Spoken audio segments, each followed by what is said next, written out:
Hello, this is Bridget Rao with Divine Essentials. Hi guys, how are you? So this is going to be a little bit different than what some of you are used to. Basically what this is I've created my first tarot deck. I know many of you guys know I create a lot of my oracle decks.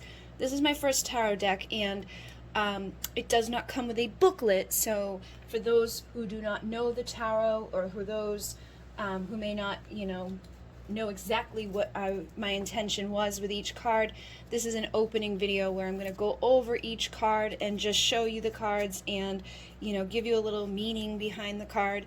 That way, if you purchase the cards, you'll be able to read the cards to other people. All right, and basically it's just your traditional tarot. So it's got the King of Pentacles, it's got the Queen of Pentacles, it's got everybody written right on it. So if you know the tarot, it should be easy for you to read with it. But obviously every creator creates a little bit differently. So when I create these, each picture or each image will have its own little reasoning or its own little thing connected to it. So just going to go through each card, and if you want to watch, you can watch. This is basically going to be here for those who purchase and are maybe new to the tarot. This can help people to learn the tarot. So we're just going to start with the first card, which is the Fool. Okay, so the Fool is about taking a leap of faith. The Fool is about doing something without really thinking about it. And as you can see, this guy, he's not really thinking about what he's doing. He's just doing it, And that's kind of what the Fool represents. It's like, just do it, just jump in.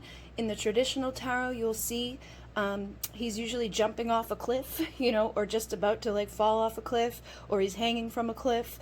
Usually he has a dog with him, or there's other images around him where it's like he's just like lighthearted, free-spirited, isn't really letting the weight of the world weigh him down, and isn't too concerned with things. So the intention here was just to capture that energy of like being kind of a fool and not really thinking about what you're doing and just kind of doing it and being like, okay, here I go. Then we have the Magician. And so the Magician, he's about transformation. He's about collecting the tools that are required to transform. So you see he's holding a card, he's holding the deck of cards, okay? So the deck of cards has everything in it. It has all of those elements, because what the Magician is collecting is he's collecting the pentacles, he's collecting the hearts, he's collecting the, all of the things that represent like an emperor or an empress. So the emperor and the empress are an embodiment of all the queens and all the kings, and the kings have the swords, the kings have the pentacles, the kings have the cups, the kings have the wands. So it was just kind of my intention to show that this Magician is, he has all of those tools like in his hand. Now sometimes we can read the Magician as being a little like sneaky or in and out, sometimes he can represent those people who come creeping in and then just kind of disappear, like the disappearing magician act. So I again was kind of bringing that energy in here. You can see that this guy may not be the guy to trust, he may do a little trick and then disappear and leave you wondering what happened. Okay, so then we have the High Priestess. And the High Priestess is mysterious. The High Priestess, she knows all of the secrets. So when you think of the High Priestess, you just want to think of a High Priestess in general. Think of the moon and the things that are unseen. You think of the intuition. So usually this is somebody that has their intuition in check. They know what's going on with other people, but not everybody knows what's going on with her. So she's not out there putting herself out there. She's not out there like posting all over social media what she had for breakfast and lunch and where she's going right now and where she'll be later on. She's very mysterious. You have to wonder who she's with, what she's doing, what's going on with her. And so with this image, this was just kind of capturing that energy of being, mysterious and kind of wondering what she's up to. Where is she? You don't really know where she is or what she's doing. And that was my intention there. Then we have the Empress, and the Empress is like the mother archetype. She is the divine feminine archetype. She is about being grounded and stable, secure. She knows her power, she knows her strength. Again, an embodiment of all the queens. So she's going to have her mind right, she's going to have her value right, she's going to have her words correct. She's, you know, if you think about the swords, so she's going to have her mind and her words right with the swords. Think about the pentacles, she's going to be grounded, she's going to be stable, she's going to be secure, she's going to be abundant. Then you think about the cups, she's going to be emotionally balanced, she's going to have her intuition in check. Then you think about the wands, so her energy is going to be fiery, she's going to be passionate, she's going to be sexy. So I wanted to find someone who kind of embodied that energy, and I felt like her red hair kind of connected with the Empress energy that I've seen in many of the other tarots. And she's in the middle of nature here, so again, she's very grounded and very, like, you know, stable, connected with Mother Earth. And it just felt like the right image. And we have all these big rocks here where you can see like she's got a good foundation with her. So again, you will always, when you read a deck, when you read any card or any tarot, you want to take what you see and bring it in there. You know, you could look at the tree as stability or growth or wisdom. You can look at every image and see like the scenery behind them. She's got all these beautiful blue flowers. So what does blue represent to you? It can be connected to communication. It can be connected to, you know, calmness. It's really however you want to interpret it. And then we have the Emperor, and we know that the Emperor is the counterpart to the Empress, so this would be like divine feminine and divine masculine right here, and he's the embodiment of all the kings. So I wanted to find the right dude, and I felt like he kind of showed that energy of just, you know, he's happy, he's a jolly emperor, but he's like still the one that's in control. You know that he's the one that's calling the shots, you know that he's, you know, got some stuff under his belt, like he's been able to collect all that he's needed to get to where he's at today. And he's, you know, in his power, he's in his strength, he's in his domain. So I wanted to show that type of energy with him. And sometimes the Emperor can get a bad rap. He can be known as being very controlling, or he can, you know, take people, like he can just kind of, it depends. Like if he came out in reverse, you may see him as the opposite of somebody that's very solid and strong and capable and all of those things. You may see somebody that's just like power hungry or, you know, in their ego. So again, it would matter how your cards come out. If you're going to read reversals, if you're going to read just, you know, straight up, or if you're getting other cards around it. Like if the Emperor came out with a bunch of negative cards, you may think that this Emperor is not doing so well. But if he comes out with a bunch of positive cards, you'll know that he is probably doing quite well for himself.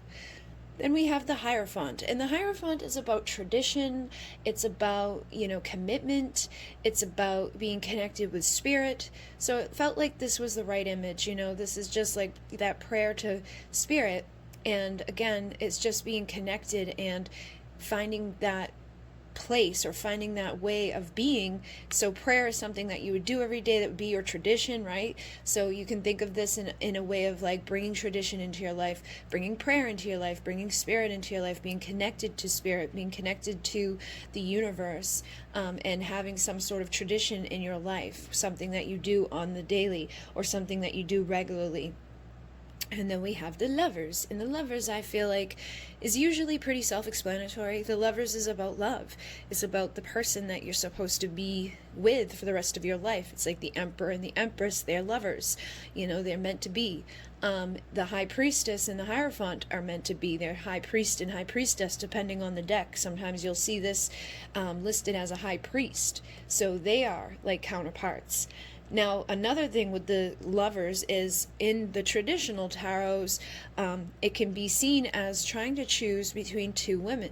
Now, depending on the creator, depending on the intentions of the person, you can read it as this is your twin flame, this is your divine counterpart, this is your soulmate, or you can read it as, okay, your person may be trying to make a decision between you and another person, or you may be trying to make a decision between that person and themselves, you know, whoever you're reading for, whoever's coming up in the energy. Like if you got the Empress and the Lovers, you could think maybe the Empress is having a hard time deciding who's going to be her lover. She could be wondering between the Emperor and the Hierophant, or she could be going between the Magician and the Fool. It really is limitless how many ways you can read the cards. It's just how they come out, what comes out, trusting your intuition and going with the flow. And then we have the Chariot. And the Chariot for me is you know, moving forward, it's like beating your competition, winning the game, winning the rivalry, winning whatever it is that you're going up against. And so a lot of times I'll see the Chariot, it's like, say the Emperor and the Chariot come out, you'll know that that Emperor isn't going to be taking much action unless he knows he's going to be winning. You know, he's going to go for the win, he's going to go for the kill, he's going to go to get to where he's meant to be. So a lot of people look at the Chariot as victory, as winning, okay? And this can also be seen because it connects with like Cancer, carrying like your home with you. So if you think of Cancer, the crab carries its home with him everywhere it goes. So you can look at this as carrying like your family, your traditions, your life with you everywhere you go, and just bringing that success with you. Then we have strength, and strength, we all know, is about that inner strength that we all have. Strength is also about taming the beast inside of ourselves. A lot of times you'll see the strength card with a woman who is with a lion, and she's usually tamed that lion. So it's about taming that lion inside of ourselves, taming the beast inside of ourselves, but also using that power and that strength for good, using it in a way that it's going to be beneficial. So you would want to use your inner strength to take your chariot forward to get to your victory in either love or in traditions or in taking a leap of faith in some way, or to stepping into full alignment as an emperor or an empress, or listening to your intuition. Then we have the Hermit, and the Hermit is somebody that's very reflective. He's not usually out and about running around. He's usually somewhere by himself, kind of like hidden away, spending a lot of time within his mind. So I thought that this was a great image to show somebody that's a little closed off, you know, gone within themselves. They're really thinking about things, reflecting on things. They have a lot of wisdom because they spend all that time doing this. They do usually have a connection with spirit. Like I wouldn't be uncommon to see the Hierophant and the Hermit come out in a similar way. You know, you would see that as similar energy as being like connected to spirit and just having this inner wisdom and just really not running around and being like out in the chariot like looking for victories and things like that. The wisdom comes from within. So this would be somebody, you know, that has found their wisdom, or somebody that's going within to find answers. You know, somebody may, if they got the Hermit and the Lovers together, you could find that, okay, somebody's likely spending some time reflecting on who they want to spend their life with, you know. Or if you saw the Hermit and the Empress, you could say that the Empress may be spending some time in reflection right now, thinking about what she wants to do with her life.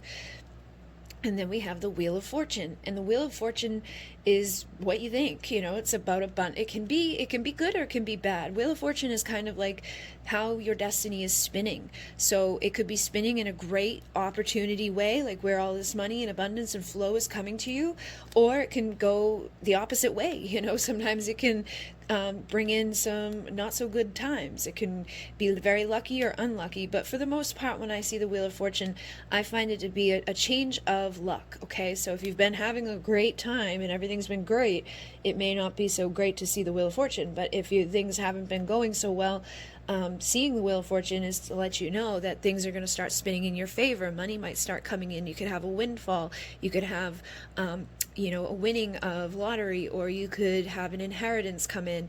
Now, again, you could pair this with other cards and see what it might be in connection to. Like if the Wheel of Fortune came through with the Lovers, you may start having more luck in love. Or if the Wheel of Fortune came through with the Chariot, you know that you're going to win something.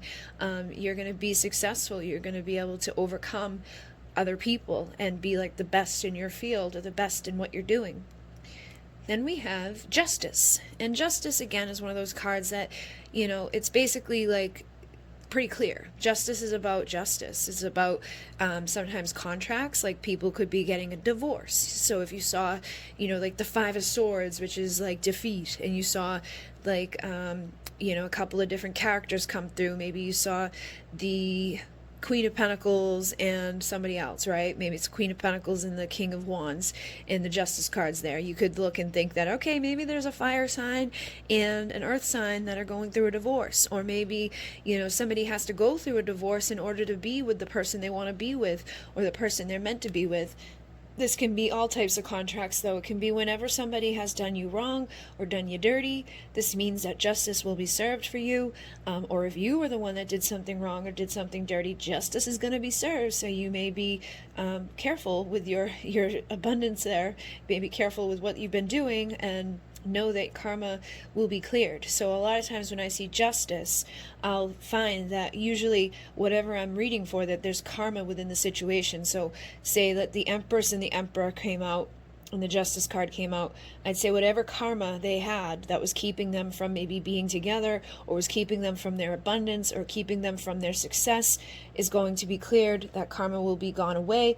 The contracts that need to be, done will be done, and they'll have the justice served. And then we have the Hangman. And the Hangman is about usually somebody who's kind of stuck, but it's their own reason that they're stuck. Usually, like you'll see the Emperor is, hung upside down, and his feet may be a little tangled, but he's really not like stuck there. Like all he's got to do is like untangle his feet. And so this guy is upside down, right? But he's not stuck there. All he's got to do is flip himself over. This is, basically like a choice, and it's all about perspective. So when you're hanging upside down, obviously you're looking at the world a little bit differently than you normally would. And he's in here reading a book while he's upside down, and he looks like he's somebody that would like be cleaning the house or be like the butler answering the door or whatever. But it's all about perspective. It's all about shifting the perspective. So, if we're reading for somebody specific and you have a woman sitting in front of you, you're reading for a woman, and all of a sudden the Emperor pops up with the Hangman, you could say, okay, your husband may be changing his perspective right now about X, Y, or Z. Or, whatever comes through. But it's usually about seeing things in a different perspective than what you're normally seeing it. And it can be the person you're reading for, or it can be the person that they're asking about. So yeah, that's basically what that's all about. Then we have the Death card, and the Death card is about transformation. So obviously something can't die or end without transformation happening. So you can't have a death without a rebirth. So I usually, people look at the Death card and they get all freaked out, like they might think that it means death. And it could definitely mean death, that somebody's going to die, but it's usually not. It's usually that something is dying. Maybe the ego is dying. A lot of times you'll see the Death card connected to an ego death, or a death of a way of being. Like if the Hangman and the Death card come out, it's probably the end of some certain perspective that someone had, and now they're going to start looking at things through a new way of being, a new way of looking at it. If you had the Death card come out with the Strength card, maybe it's like the end of that ego and that pride that was blocking somebody. The Strength card can also be connected to our ego and our pride, because it's connected with Leo, and it's connected to that type of energy of like, pay attention to me. So if we had these two come out, I would think maybe this is an ego death. But basically it's just about transformation. So it's the end of something, which always leads to the new beginning of something else. You can't have an ending without a new beginning. And then we have Temperance, and Temperance is about balance. Temperance is about patience. Temperance is about healing. Temperance is, a balance of passion and emotion. So I felt like this was a good image here, because she's holding on to the scales, which represent balance, and she's got a sword in the other hand. So it's like she's ready to do what she's got to do to make things right. And it feels like she's just basically like embodies the energy that you'll see oftentimes in the Temperance card, where there's water and fire. So there's like fire. It's like she's peaceful, but she's also strong. So she brings both qualities with her. It's like water and emotions and fire and passion.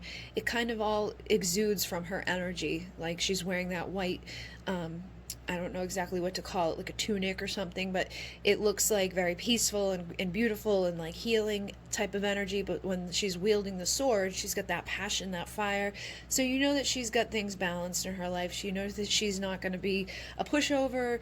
She's not going to be like going off the handle for no reason. Like she's going to come towards you for the right reasons. It's also about patience. So I feel like she shows that energy as well, as somebody that would be very patient, understanding, but when needs to, would not be. Okay, like when needs to step up to the plate, she's going to do so.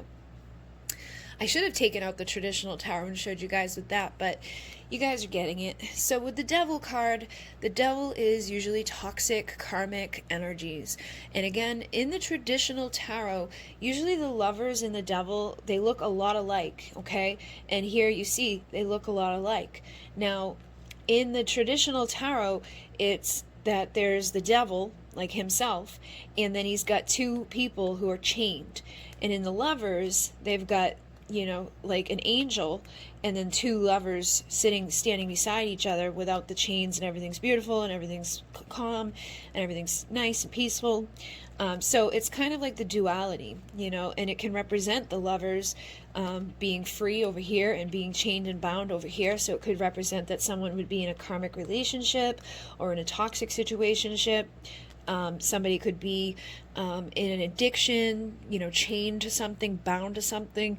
They could have somebody in their life or something in their life that's really toxic and no good for them.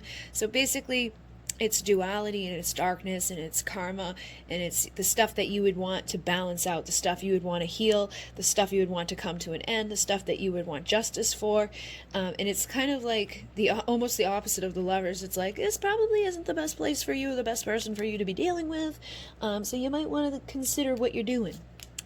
And then we have the Tower. And the Tower, as soon as I saw this image, I was like, whoa, because it even looks like it's shaking. It looks like it's ready to crumble, right? It looks like it's ready to fall.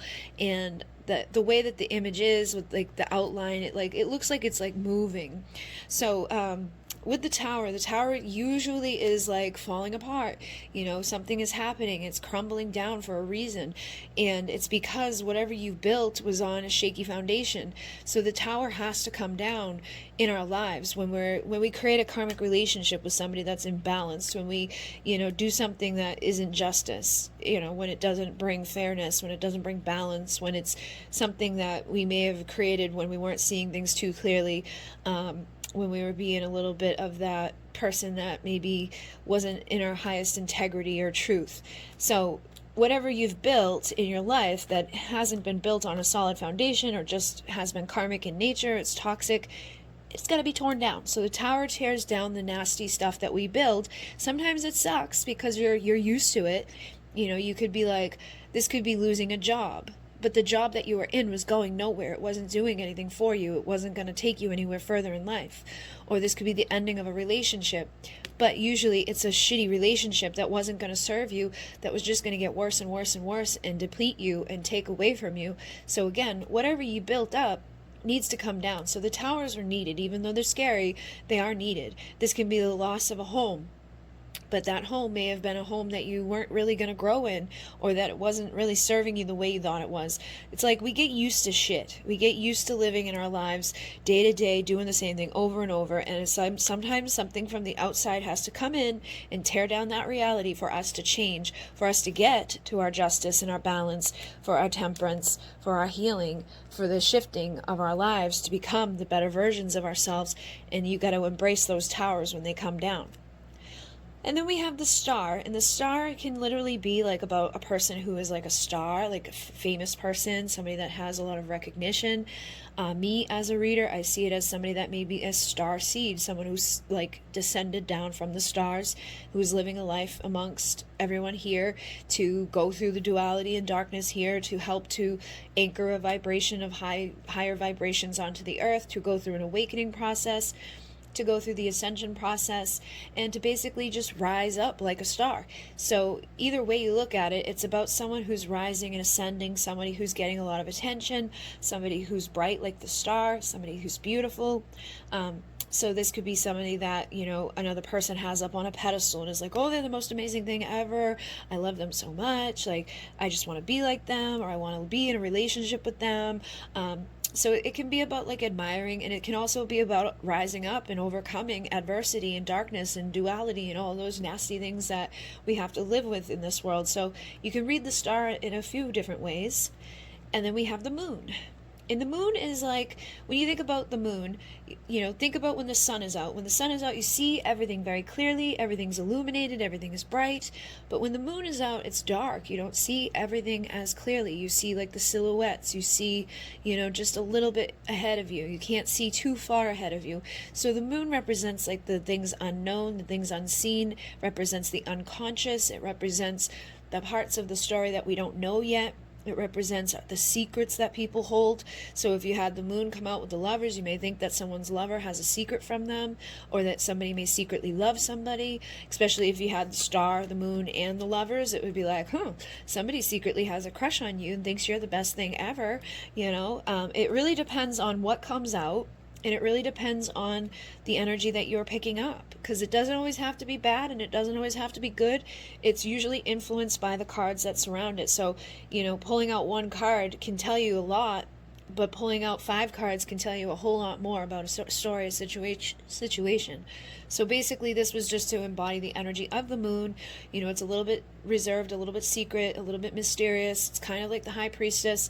Whenever you get the High Priestess and the moon together, usually this indicates like infidelity or secrets, or somebody's keeping something from you that you would really need to tap into your intuition and trust.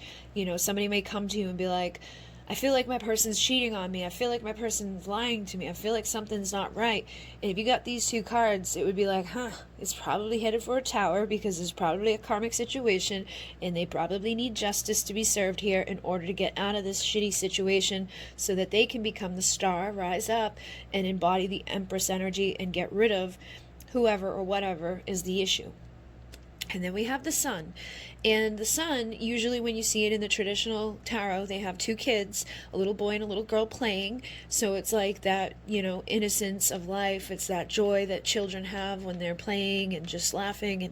And with the sun, everything's illuminated, everything is bright, everything is clear. You can see everything brightly. You can see, far ahead of you.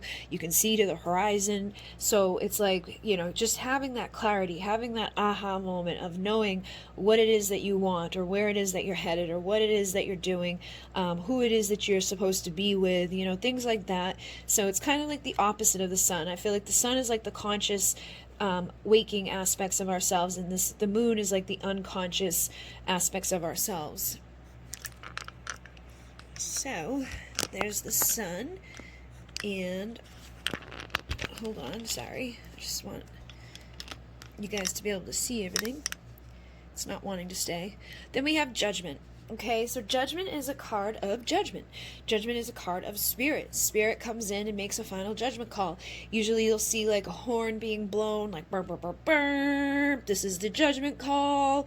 And, it can be like making that final, like, acknowledgement of something, whatever it is that you've been trying to make a decision on.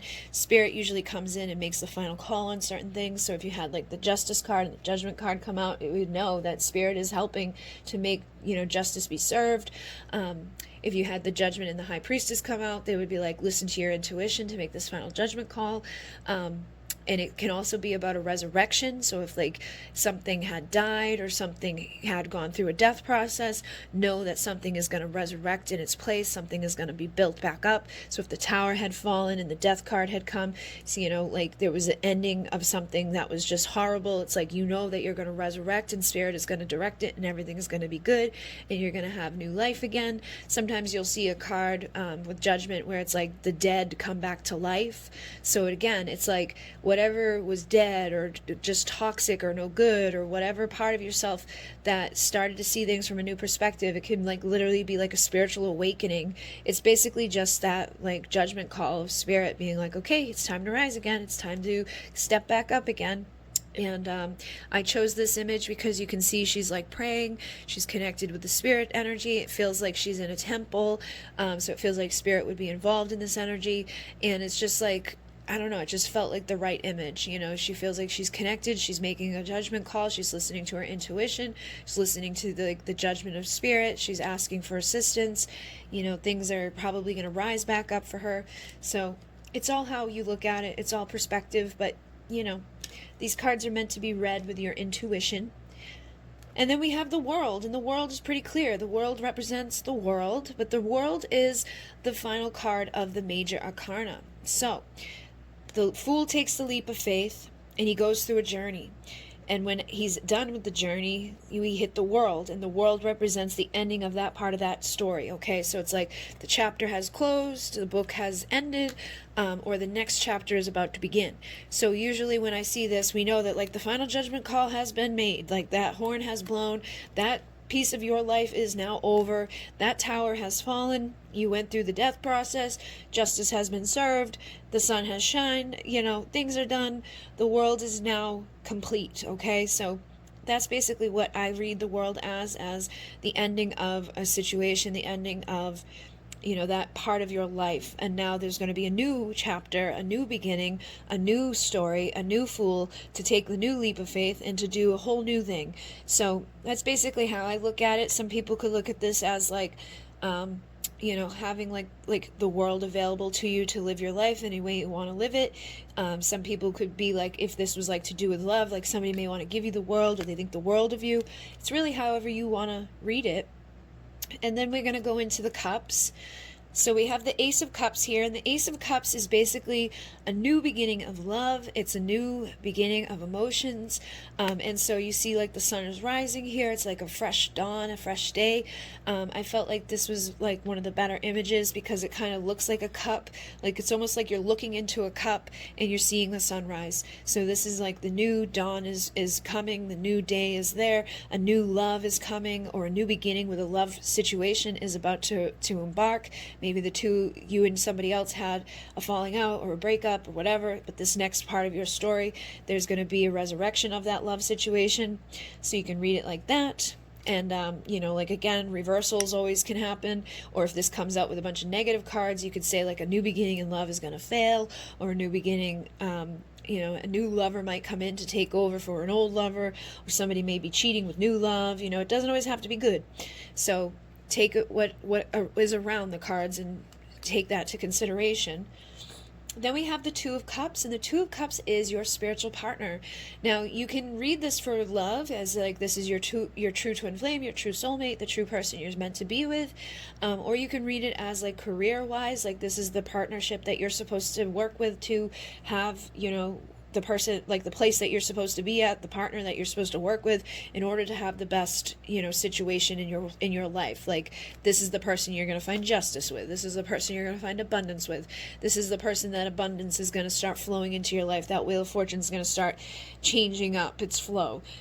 So either way you look at it, the Two of Cups is usually a very positive energy, but again, it can be read negatively. It can be read as like the Two of Cups is falling apart, or, you know, this isn't the right partner for you if you've got a bunch of other cards indicating that it's not. And then we have the Three of Cups. Now, the Three of Cups is usually seen as celebration, reconciling, you know, good times, a party. It's usually like in the traditional tarot, a lot of people say like this is like the wedding celebration, okay, like when you go to the reception after someone gets married. Now I chose this image on purpose because you can definitely see that here, like they're celebrating, they're drinking, there's 3 cups, right?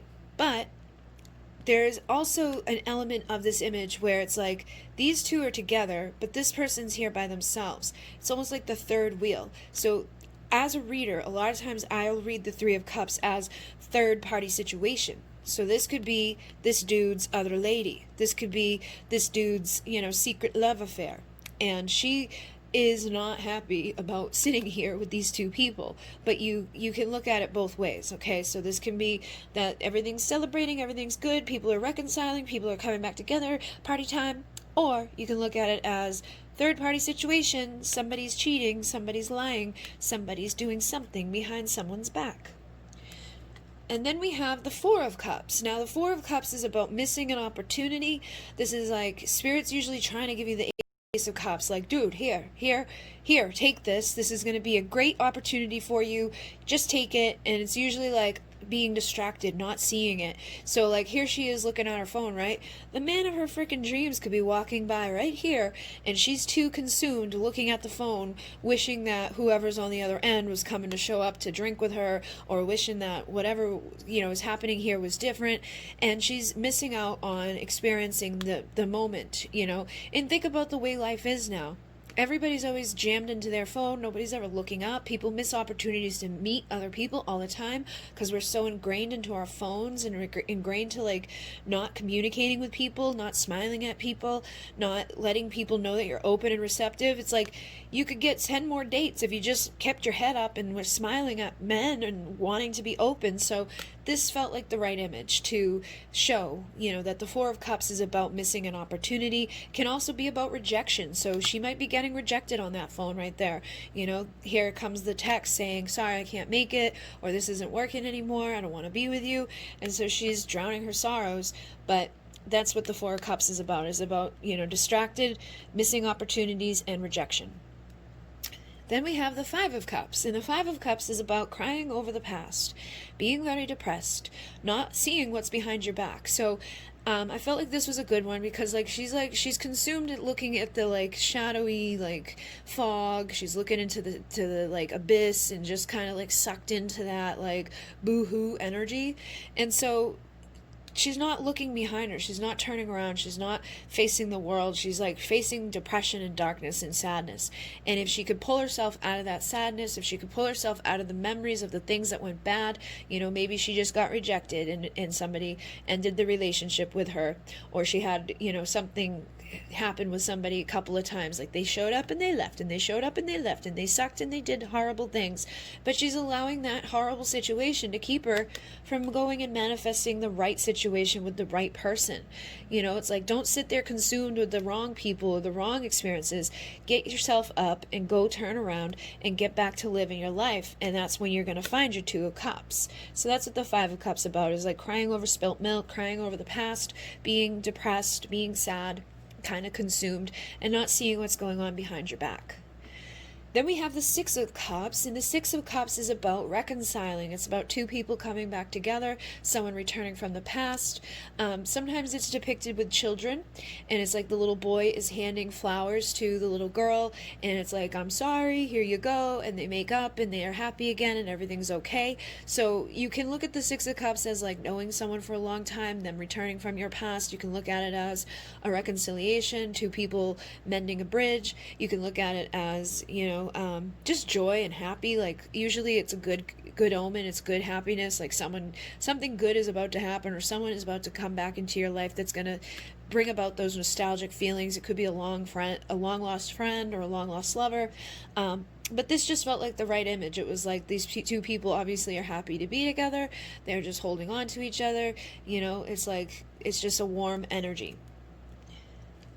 Then we have the Seven of Cups. Now, the Seven of Cups is about illusions, okay? And it's also about dreaming. Sometimes we can have a dream, and it's kind of connected to those illusions. And not everything is right. Things are distorted. So I picked out this image because it is a cup, and it is connected with the water. And the water, can connect with illusions and emotions and things like that.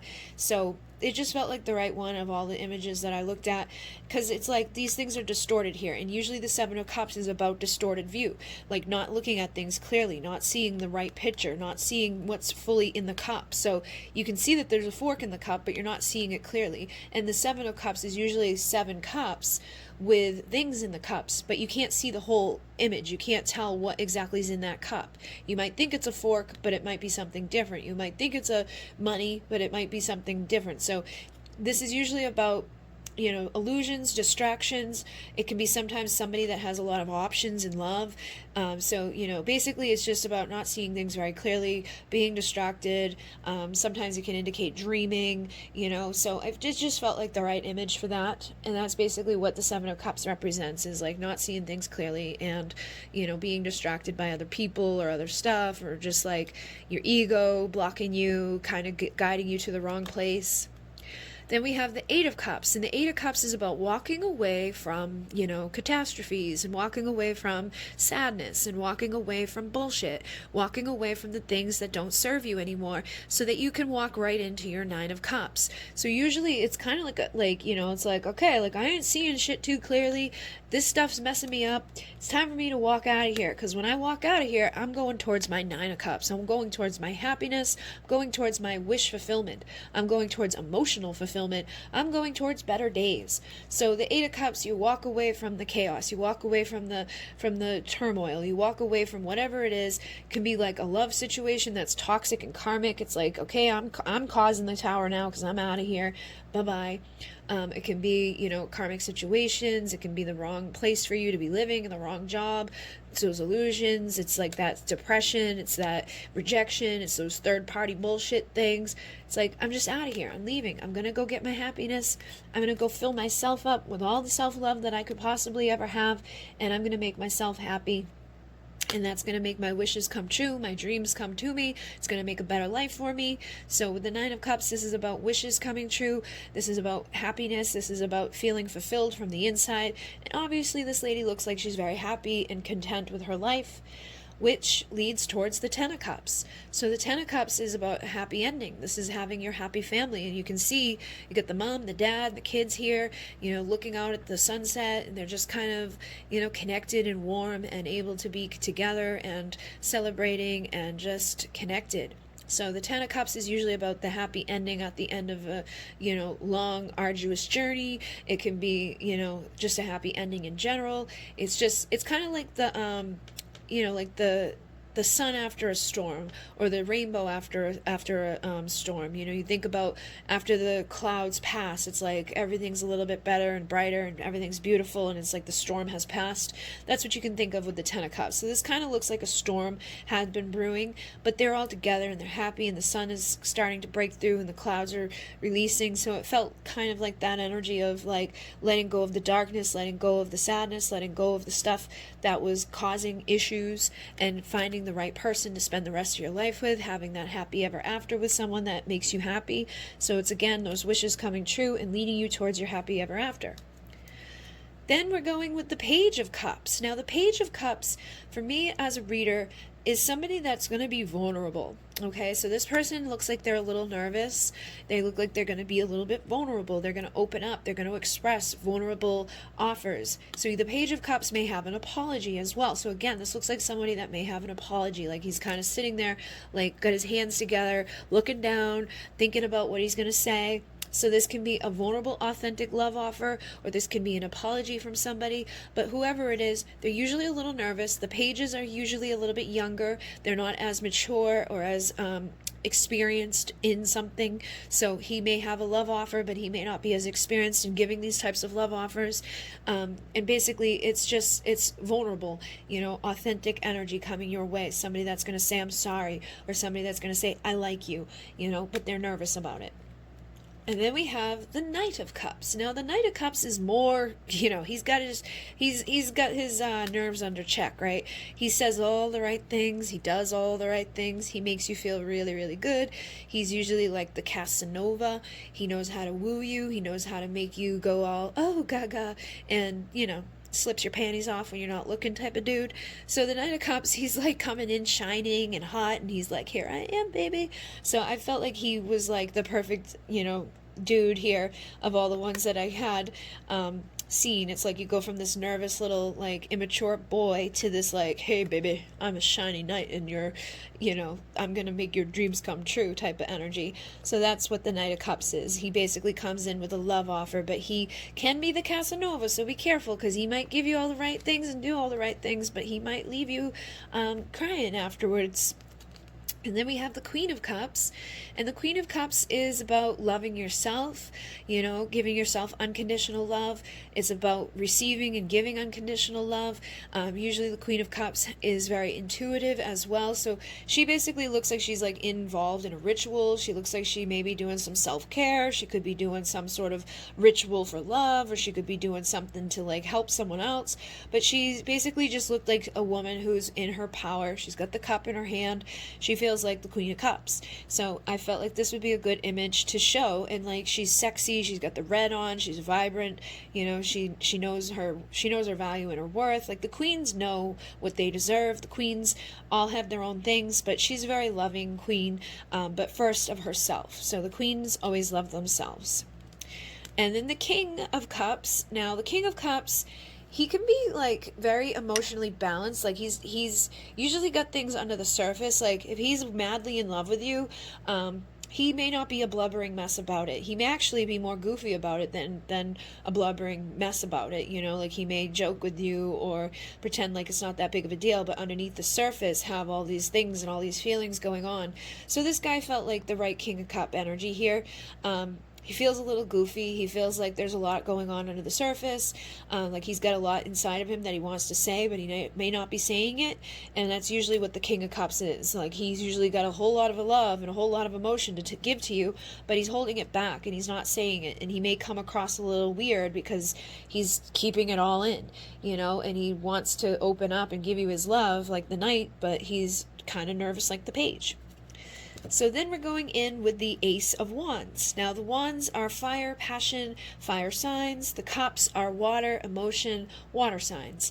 So this is the new beginning of passion. This is a new beginning of fire and excitement and woo. So you think of fire. Fire is like, it's like in your face. It's hot. It burns. It's like passionate. It's intense. So the Ace of Wands traditionally is seen like just like a wand, and it's just one wand by itself. So this felt like the right image, felt like the right energy. This is a new beginning of passion, a new beginning of fire. Here you go with your life. Get things going. And then with the Two of Wands, the Two of Wands is about a fork in the road, not knowing which way to go. Should I go this way? Should I go that way? Should I go this way or should I go that way? So again, perfect representation of not knowing which way to go when you come to the end of this road. Are you going left or you're going right? So this is about either you making the decision to go left or right, or somebody else that you're dealing with making a decision to go left or right. You know, like if you got the Two of Wands with the Page of Cups, you could obviously see that somebody's having a hard time making a decision to deliver an apology or to deliver a vulnerable love offer. You know, if somebody's got the Two of Wands and they've got the Fool, it's like they're having a hard time making a decision where they're going to take a leap of faith. You know, it could be the Empress is having a hard time making a decision. It could be so many different things. But basically with the Two of Wands, it's about making a choice. And it's usually also about having the world in your hands. You know, it's like the world is yours. It's whatever decision you make is yours to make. But you got to make it. Okay? Then with the Three of Wands, the Three of Wands is usually somebody waiting for their ships to come in. Some readers read it as the ships have shown up and that they're there and they're coming in. Some readers like me read it as the ships are coming in, or you're waiting for the ships to come in. Because even in the depictions where you can see the ship, it's not usually all the way at shore. Usually the person's still standing there on a cliff looking at it or looking out at it. So it's like it may almost be there, but you're still waiting. You know, it's like on the horizon, something you've been wanting to happen is almost there, but you probably got to wait a little bit longer, or it may be a long wait before you get what it is. And some people could even look at it as you just sent your ships out, so it's going to be a journey. It's going to be a while before that ship returns with whatever it is you set it off to go get. So it's again about your perspective, it's about the energy surrounding it, but basically waiting for something to happen. Then we have the Four of Wands. Now, the Four of Wands is about commitment. It's about coming together with your person. You know, many readers read it as a twin flame 11-11 union. Sometimes they say the 11-11 union because you'll see like the four, you know, like when there's like a wedding thing, like the four, it's like the four poles that hold up together, like the little cathedral thing that people stand under. So people will look at those four poles as the Four of Wands. Or I mean, as the 11 and 11, 2 and 2. So some people read this as that. Now, I thought that the ring was a good representation because it's about coming together with somebody. It's about marriage, about commitment. It's like those lovers making that decision to get married before they go on with the rest of their life. So basically, it's just about commitment, stability, having a good foundation, finding the one that you're going to spend your life with, who you're going to marry, all of that stuff. And then with the Five of Wands is about conflict, it's about competition, and it's chaos. Now this looks like there's chaos all around. Like, it looks like the freaking world is on fire. These two are racing each other, running, so this is that competition energy. It just looks like chaos. It looks like, there's craziness going on here. So somebody could be feeling competition to get your hand in marriage, or somebody could be feeling competition to, get to you or do something with you first, or you could be feeling competition up against the person that you want to be with. Like, they could have Seven of Cups going on in their life, right? Maybe you're dealing with a Knight of Cups and you see the Seven of Cups, so they got a lot of options, they got a lot of distractions, they got a lot of people trying to get their attention. So that could bring out the competition in you that makes you be like, I'm gonna win, I'm gonna get their attention first, I'm gonna do everything I gotta do to make them love me. So that's the type of energy here. Usually somebody's like, love me first, trying to win the heart or trying to win something. And then we got the Six of Wands, and the Six of Wands is about, victory, first off, but a lot of times it can be seen as an ego victory. So it's usually some dude that's like by himself on a horse in a parade, and everyone's like, oh my god, you're the greatest thing ever. And that person kind of like takes that energy to his ego sometimes. So it really depends on the cards around it, but you can look at this as either an ego victory, somebody looking to like win just because they want to win. They may not even care about you, but they want to get you instead of someone else getting you, just so they can have an ego victory. Or it could be somebody that literally just wants to have the win. They just want to win. And they do win because they're a good person and they do all those great things. So this felt like the right image, because it felt like this person could either have a secret, like their little ego secret there, or they could just be somebody that's very shiny and bright and beautiful and has like all these things connected to them. They, like, you see all this stuff here, it's like they're like interconnected, interwoven into something. They have a lot of light around them. They could be like a star seed, so again, they may be like the star of the show. People look at them, give them attention, think that they're great and awesome, but the ego could easily go somewhere bad when you have that type of situation happening. So it's like this person has that little bit of a secret happening that they don't want people to know, that like really their ego is getting boosted up instead of them just being like the star of the show. Then the Seven of Wands is about being on guard, and you can see she's like, huh. So usually this is just about somebody that, is being guarded. In some of the decks that I've seen, it's somebody that's like meditating. So there is like that tranquil energy here. It's like you could be put on guard to protect yourself from people who are bringing ego shit or chaos, or people who are, just not the greatest person, like somebody who's got a lot of karma. You could be putting yourself on guard to keep yourself in peace, but usually somebody, with the Seven of Wands has been hurt, or something didn't work out well in their life, so they've put their guard up. They're protecting themselves to keep themselves at a place of inner peace. And then you can also look at this as someone that's willing to fight. So again, if you saw like the Five of Wands and the Seven of Wands, you could look at this as this person's ready to fight. This person's ready to throw down hands and just like go for their victory. Again, it depends on what comes out, the order it comes out, what comes out around it. But this is either somebody very guarded or somebody that's willing to do the fight. Then we have the Eight of Wands, and the Eight of Wands is about taking action, communication, traveling, okay? And it's like swift movement. So with the Eight of Wands, you can see these people are running. You can barely see them. It reminds me of them like running towards like a plane when you're about to miss the plane. So you can also think of the Eight of Wands as traveling through the air, traveling a distance. So if there's a physical distance between two people, somebody could be rushing to get on a plane to close up that distance, to communicate and travel towards them. Okay, so that was my intention here, was, all right, these people are rushing to do something. And the Eight of Wands usually has that energy behind it. Like, I'm going to get in my plane and I'm going to fly over to you and we're going to communicate and I'm going to travel this distance that I created by being guarded. I'm going to let my guard down and I'm going to come say my truth and not let you get away from me, and basically, I'm in a rush to do it. And then the Nine of Wands is usually somebody that's been through it a little bit, okay? You can see this hand is very dirty. There's dirt all over them. They've been through the battle, but they're not giving up, okay? So that's what the Nine of Wands is about, is like, I've been beaten down, I've been bruised, I've been in the dirt, I've been kicked, but I'm not giving up. I don't care what it takes. I'm not, like, maybe they were running in this competition and they fell down and they got hurt and they got back up and they're like, I'm not giving up. They're still in that Eight of Wands. Here I go. I'm going to get it. Seven of Wands. I'm fighting for what I need. It's basically that type of energy. Somebody that's been beaten, bruised. They call it the Wounded Warrior card. or the Wounded Healer card, and it's basically someone that's just not going to back down even though shit got hard. And with the Ten of Wands is somebody that's got a lot of burdens, so heavy that they're about to drop them. So I felt like this was the perfect image to show that. You know, it's like something that they've been carrying for too long. It could be a secret they've been carrying for too long. It could be like physical stuff they've been carrying for too long. It could just be the mental stuff that they've been carrying too long, emotional stuff they've been carrying too long. But basically, whatever it is, this person's burdened. They're sick of carrying it. They're ready to drop it, and they're about to drop it because they're exhausted. You know, they were in this energy of I ain't backing down, I ain't giving up, but now shit's just gotten too heavy and it's really hard for them to maintain holding on to all of that stuff. Then we have the Page of Wands, and the Page of Wands is about creativity. So I thought that this was good because, you know, he can see he's creating on the computer, and we live in a world now where everything's done digitally, everything's put into the computers, everything's like, you know, here I am creating on at home, everybody's in lockdown, so it's like the only place you're creating right now is online. So I felt like this was a good representation to show that this is someone getting creative.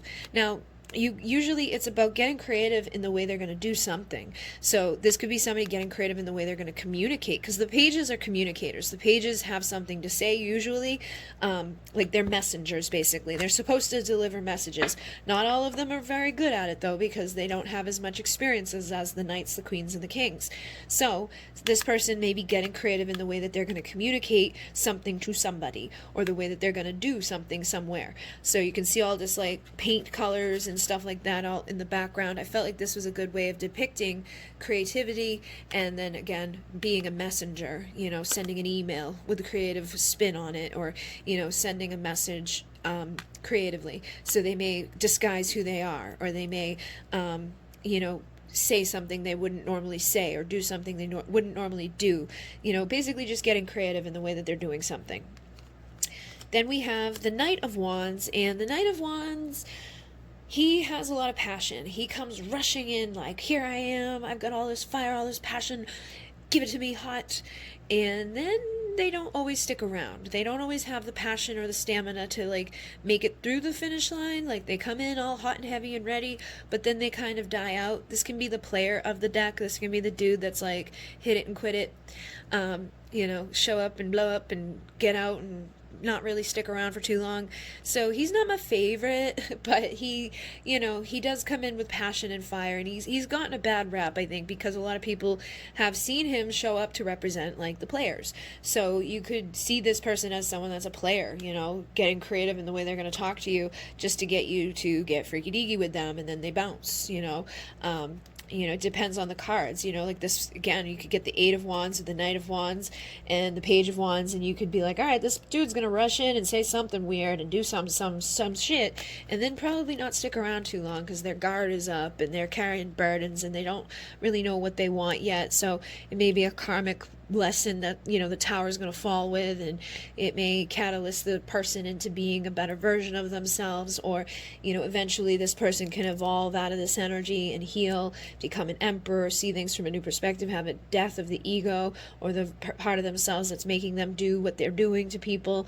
You know, they could be like the magician that comes and goes, like disappearing act.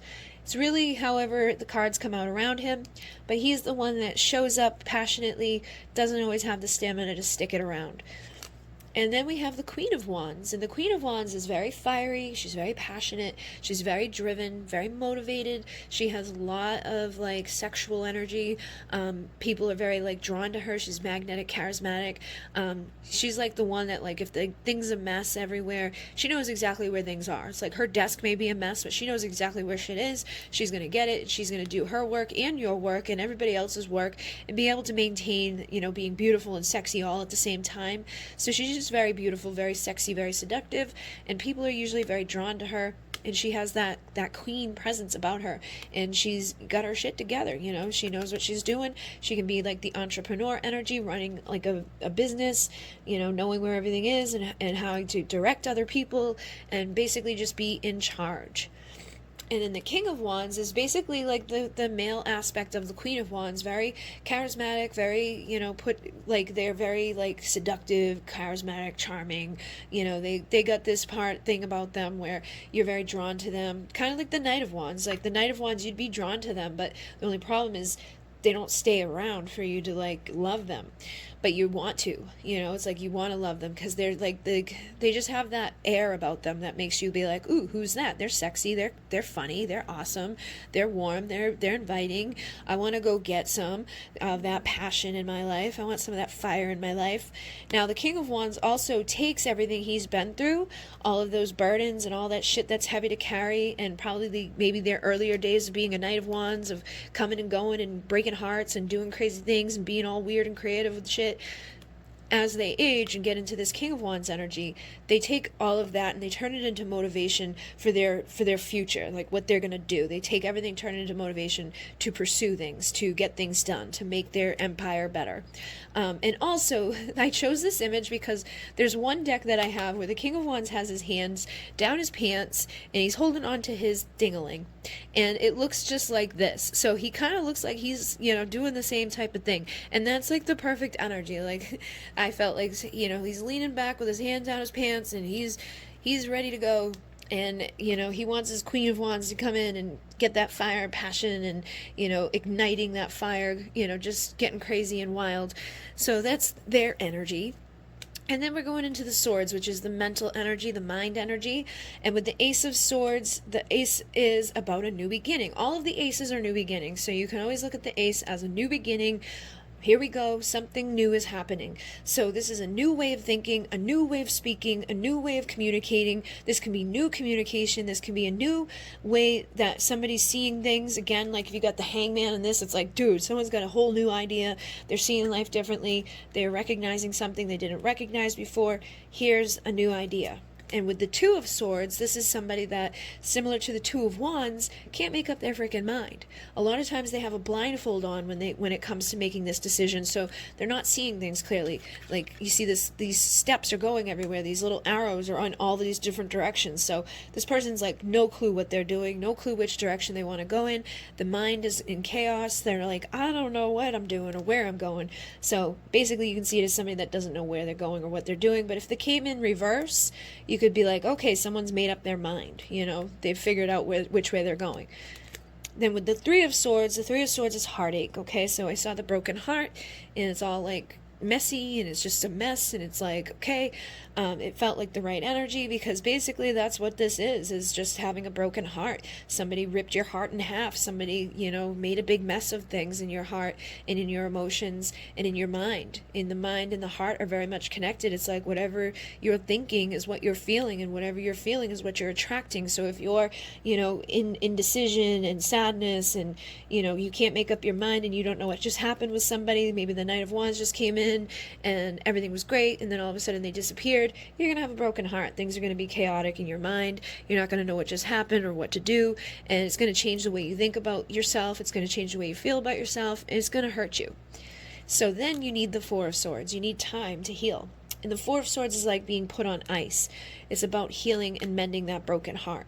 So basically you can look at the Four of Swords as going within, meditating, you know, healing, taking the time out to fix that heart, which, again, the swords connect to the mind. So it's like taking that time out to change your perspective and to go within and think about what happened and meditate on why your heart got broken and why you should probably let it go, and why you should probably not be, you know, looking at things the way that you were looking at them when your heart got broken. You know, it's about rising up and overcoming the things that we go through in this world and mending your heart so that you don't carry that around and hurt other people as a result of someone hurting you. Then we have the Five of Swords, and the Five of Swords is about defeat. So I thought this was a good one because this is like, usually you see two people out on a field, and they're at war with each other, and one person has killed everybody else, you know, and it's like they've won, but at what cost? And so this is like, you can see somebody has lost here. See, it's a chessboard, so it's kind of like war. It's like you're strategic in the way that you're moving, and then somebody has to fail, somebody has to die, somebody has to be defeated. So basically it's that type of energy of like being at conflict with somebody, having that type of like mentality of like, I'm gonna win at all costs. I don't care what the, you know, what happens as a result of it. And sometimes that's the energy behind this, is somebody broke your freaking heart because they were coming at it in that energy of like just ready to defeat other people, or they had been defeated and they don't care anymore and they're just like hurting people because they got hurt. So yeah, this is about defeat. This is about, that type of energy of like when you're at war with somebody and, being strategic and doing things for a reason and having not so great motives sometimes to win. And then we have the Six of Swords, and the Six of Swords is about crossing the mental and emotional turmoil. You'll usually see a boat with a lady being led across like this dark water, and so it's about getting to the other side. So in my card here, you can see they got to the other side. They're no longer out there in that mental emotional turmoil.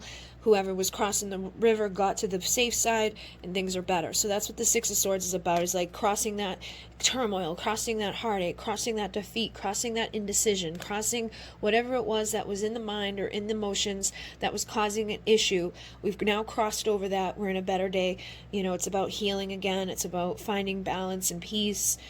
And this just looks like a very peaceful image. It looks like people have found their way. Things are good. And with the Seven of Swords is somebody that's sneaky.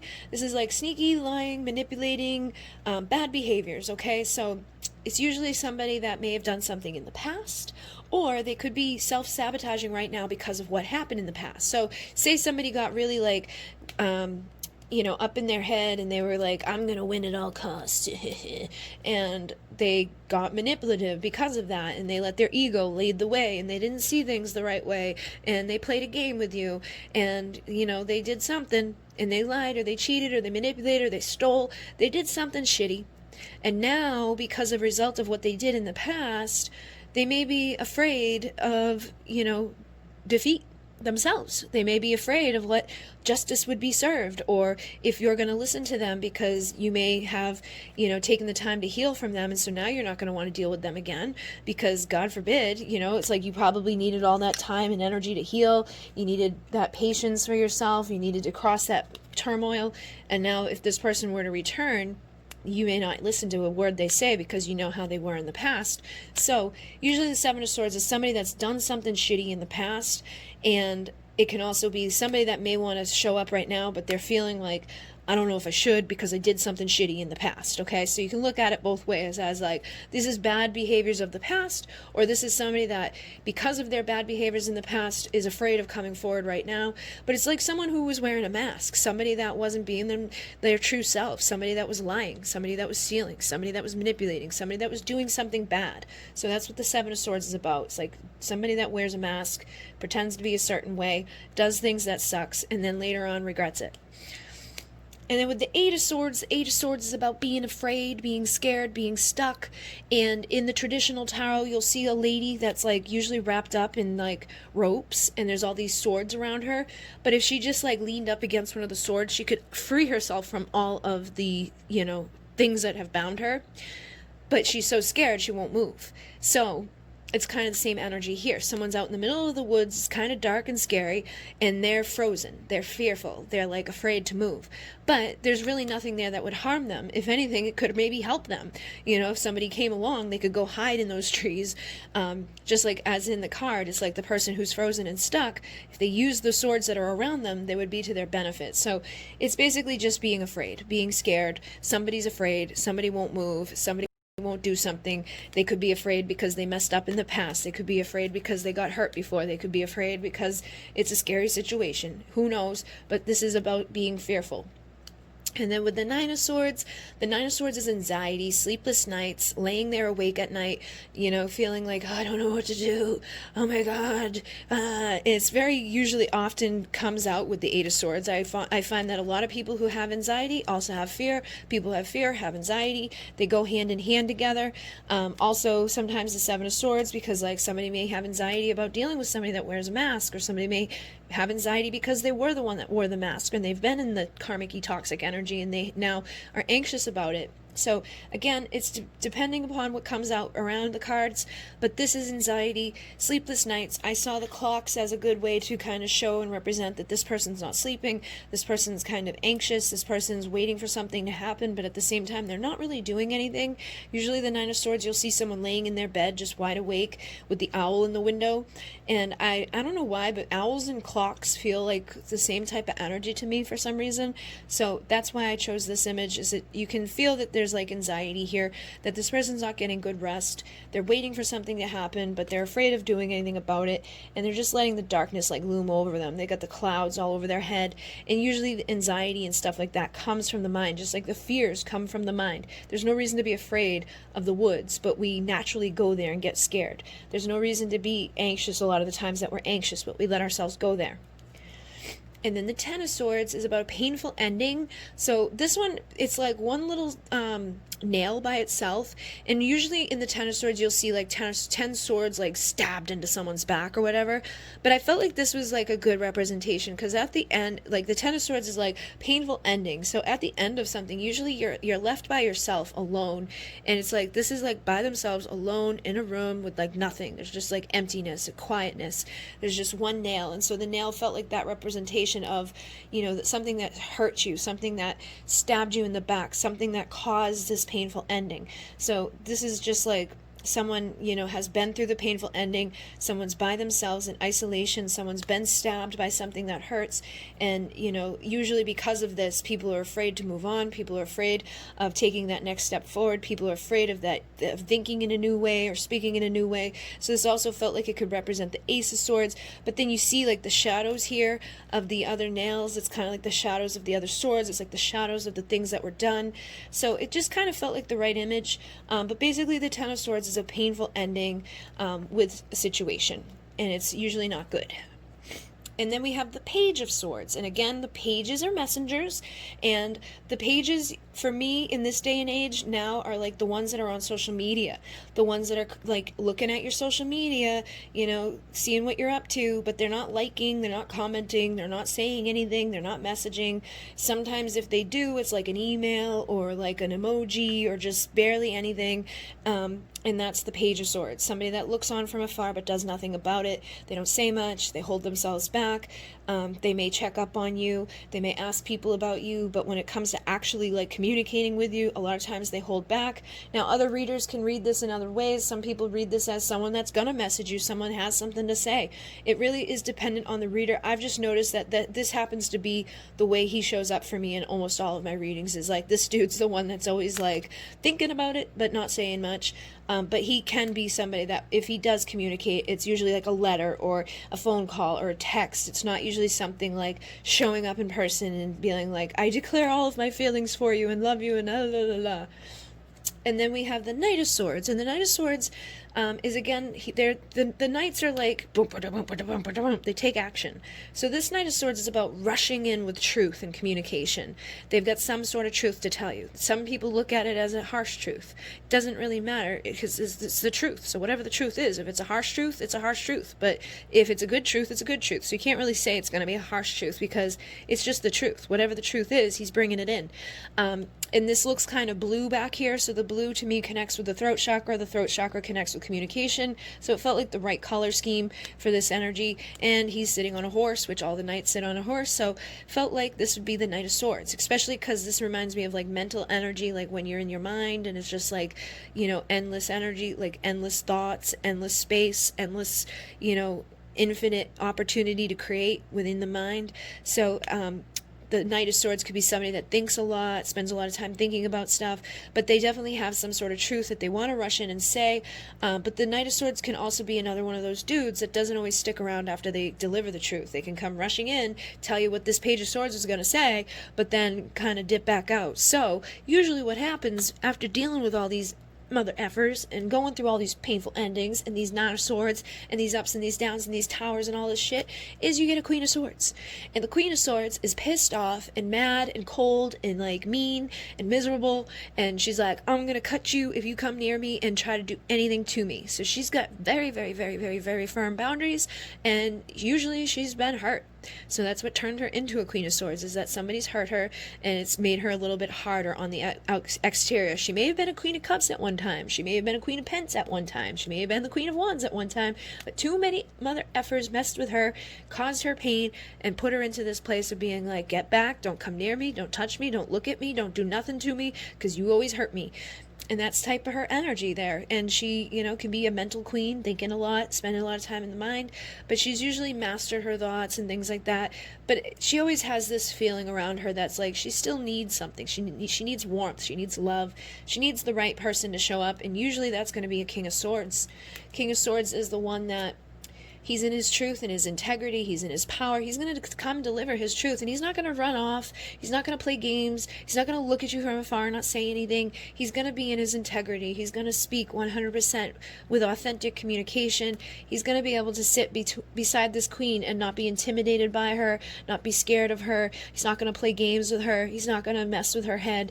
He may be somebody that likes mind games and stuff like that, and I feel like they may be able to play mind games back and forth with each other, but he's going to be in his truth and integrity. Now, sometimes the King of Swords can come across very cold, very aloof, very standoffish, which is the perfect partner for this Queen of Swords. So it's like, I don't know how often they're getting busy, but they are the perfect pair. Okay?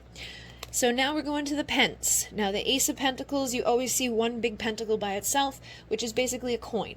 So I thought this was the perfect Ace of Pentacles. And again, all of the aces are new beginnings. So Ace of Pentacles, new beginning of value, of worth, think about what money represents, value and worth. So Ace of Pentacles, a new beginning of something good, something valuable, something worthy.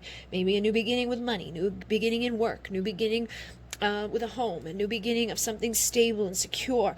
Think about the financial success, what all that represents. And then we have the Two of Pence. Now the Two of Pence is somebody that is juggling. Now this can be juggling two people, this can be juggling two jobs, juggling too many things. It's like they just get too much shit in their hands. They got too much stuff going on. It's like, I got this girlfriend, and this girlfriend, or I got this job, and this job, or I got this thought, and this thought, I got this feeling, and this feeling. This person's just got too much shit going on, and usually that causes a problem. It makes it difficult for them to make decisions, and with the Two of Pentacles, it can be juggling your own value and worth, like not knowing your own value and worth, like putting some of your value and worth aside for somebody else, or not realizing how valuable you are. So I look at the Two of Pentacles in two different ways. It's like either that they got too much shit going on, or they're not realizing how valuable they are.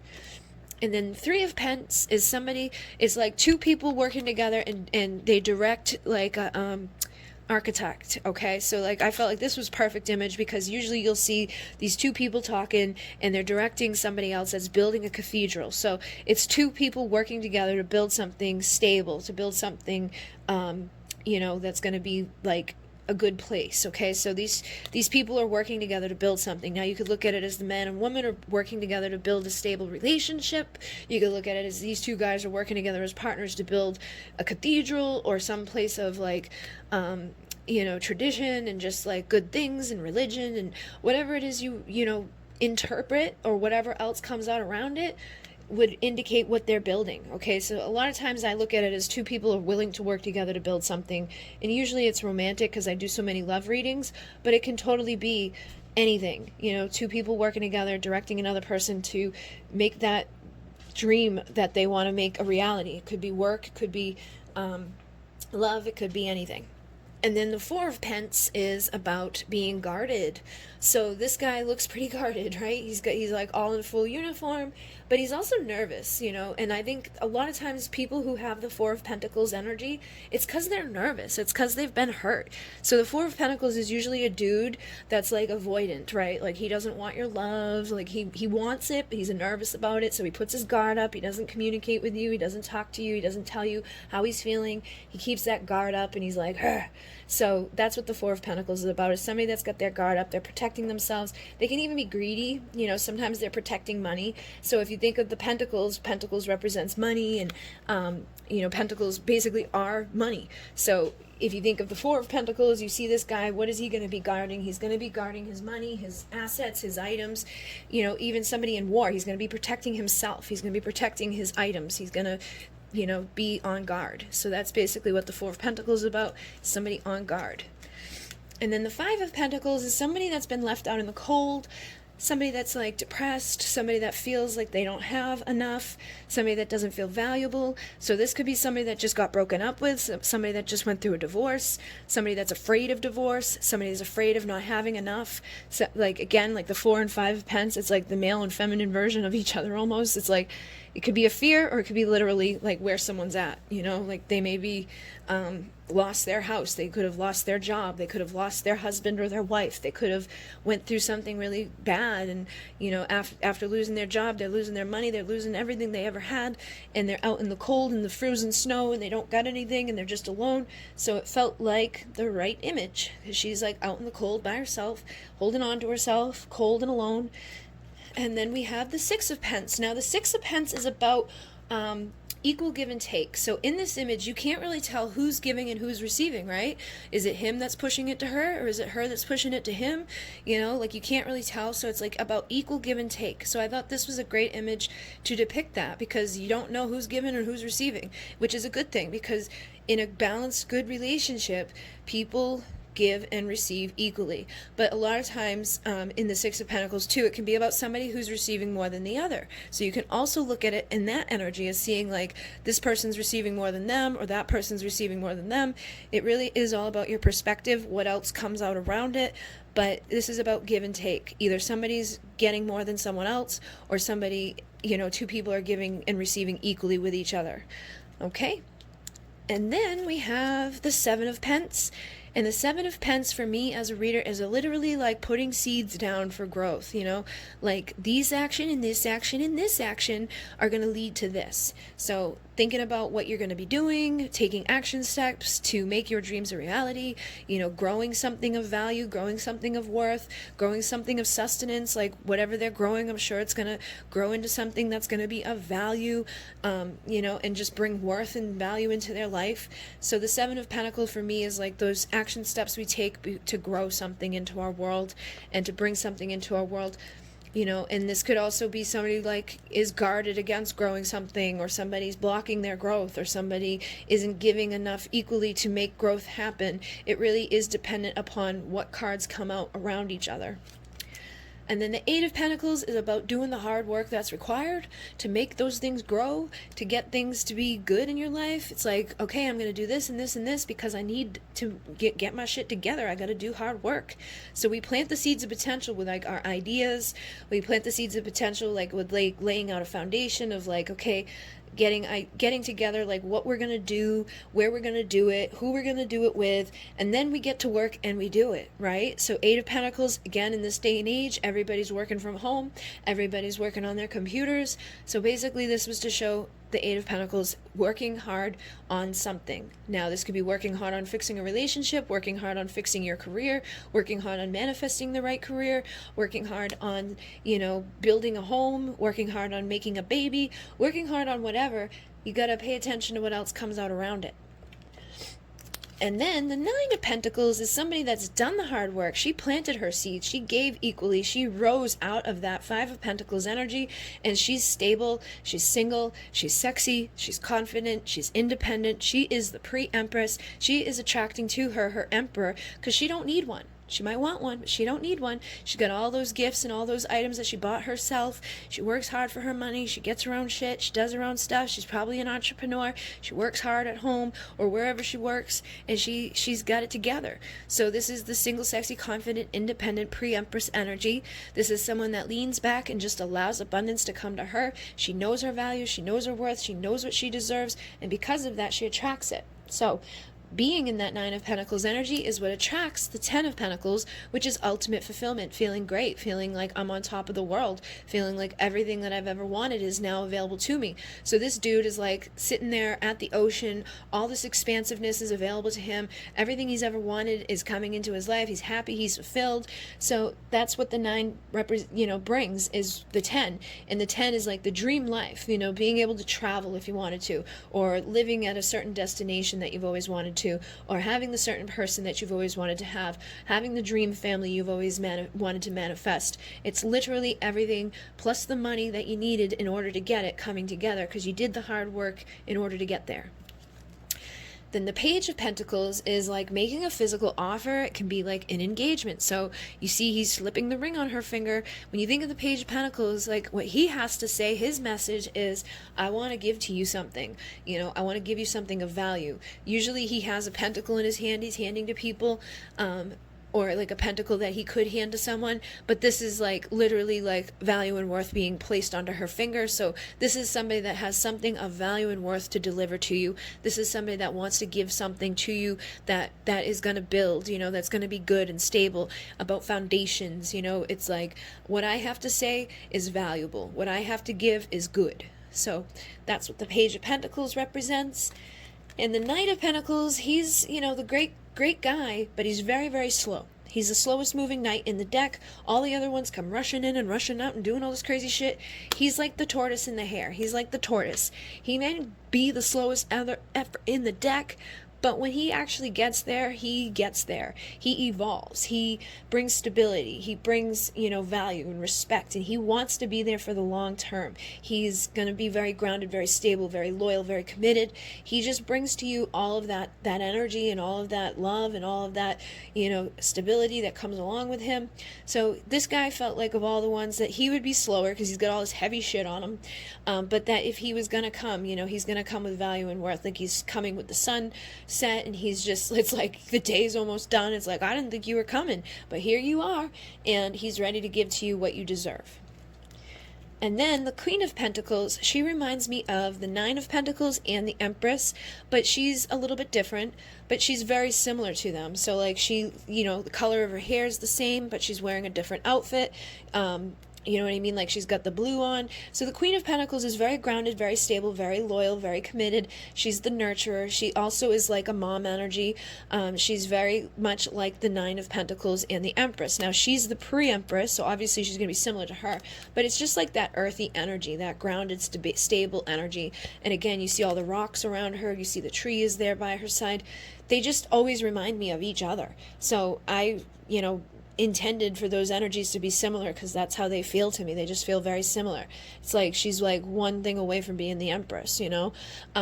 So basically, like I said, she's grounded, she's stable, she's loyal, she's committed, she's there for the long haul. She's going to give value and worth. She deserves value and worth. She knows what she deserves. She's got her money in check. She's very abundant. She can run a business and take care of the home. She can take care of the kids and take care of her husband, who is usually this man, the King of Pentacles, who again is a very stable, loyal, committed dude. He's about stability. He's got a strong foundation. He's got a lot of value. He's usually got good money. You know, he knows what he brings to the table, and it may have taken him a very long time to evolve to get there, but once he's there, and he's successful, and he's good, and he's strong, and he's powerful. He's like, of all the kings that, you know, is available, I feel like he's like one of the best kings to marry. You know, he's just dependable, strong, capable. He knows what he wants. He's gonna be there. Like he's not gonna like just run out tomorrow. He's not gonna be like weird and flying off the seat of his pants or hiding his emotions and, you know, things like that. He's just gonna be warm, comfortable, and huggy-dovey, and he's a good dad, and he's just a good dude, basically. So that is the Divine Tarot, and that is my interpretation of the cards in the Divine Tarot. Like I said, those are the ways that I interpret them, but they can have millions of interpretations. It depends on what cards come out around it. Depends if you use like one of my other decks with it. You know, you get a message that says you have no idea what I'm planning to do, and then you get the Page of Swords. It's like, oh, guess this dude's probably planning on spying on you, you know. So it's really using your intuition, getting to know the cards, and yeah, that is basically it. So hopefully you guys enjoy my first tarot deck, and hopefully you enjoy the representation of each card, and maybe this will help you to start reading tarot yourself. In Mune, namaste.